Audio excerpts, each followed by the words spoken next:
Let's go ahead and skip ahead, guys, to D3 here and talk about Boeing, because this is very important. The Justice Department says that Boeing has violated the deal that would avoid prosecution after the 737 MAX crash. So for those who don't remember, the 737 MAX had the software update system for guidance, which they did not tell the pilots or properly train them about.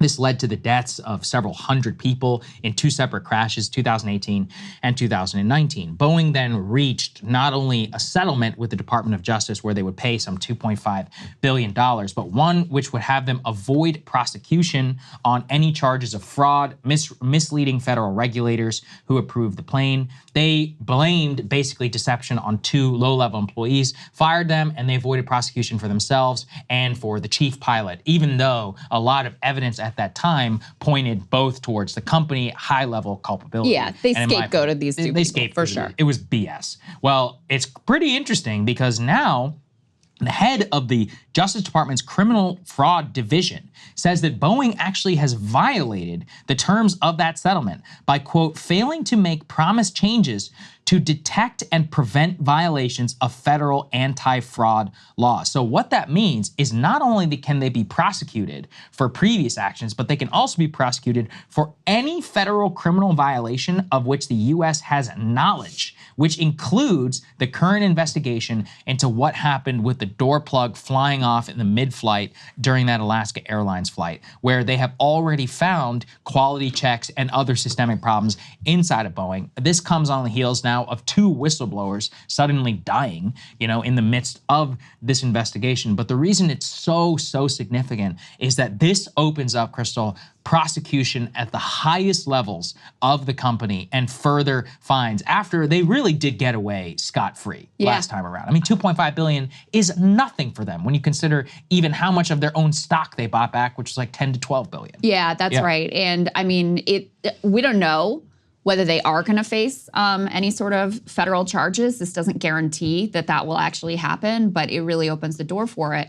And as Saagar was just alluding to, including that original charge of fraud because they lied to the government about what happened with those 737 MAXs that crashed, killing hundreds of people. They lied about that and covered it up. They got caught.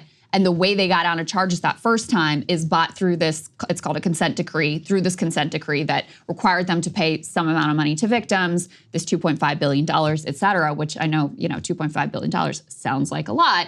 But in the grand scheme of Boeing and in the grand scheme of executives actually facing criminal charges and potential prison time, it's a drop in the bucket. So now that situation that they thought they had sort of wrapped up with a bow and put behind them and were able to move forward, now totally 100% back on the table. Of course, this comes as there are more and more whistleblowers coming out about the culture at Boeing and how sloppy it is and how profits rule over safety every single time. We've now had two of those whistleblowers, quote unquote, end up dead. Apparently they need to get rid of a few more whistleblowers if they're going to get themselves out of this trouble.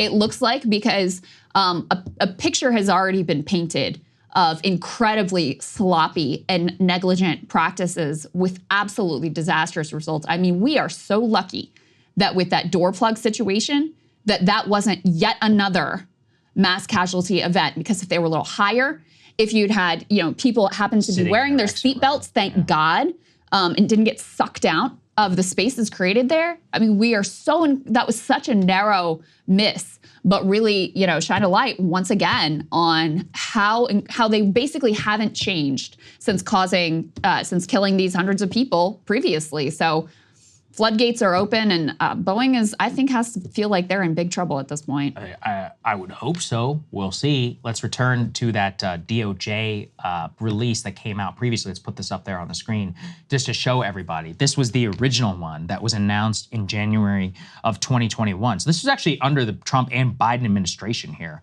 where they were charged with the MAX fraud conspiracy and agreed to pay the fine. They basically avoided all criminal prosecution, and it's just in a matter of 3 years, rematerialize. Don't forget this too. Boeing got a massive bailout from the federal government back in 2020 during the COVID bailouts in March of 2020, and they've been a major recipient of taxpayer dollars on top of all of the government contracts that they get. This is a very vital company to the U.S. So for all of this to happen, and for this, basically the government, had the chance to actually do something about this and let them get away with it again. That's a major story of corporate corruption. So we're going to stay on top of it because we know how important it is, and we'll give everybody updates when the time comes. Absolutely. Hey guys, if you like that video, go to breakingpoints.com, become a premium subscriber, and help us build the best independent media organization on the planet. That's right. We're subscriber funded. We're building something new. We want to replace these failing mainstream media organizations. So again, to subscribe, it's breakingpoints.com.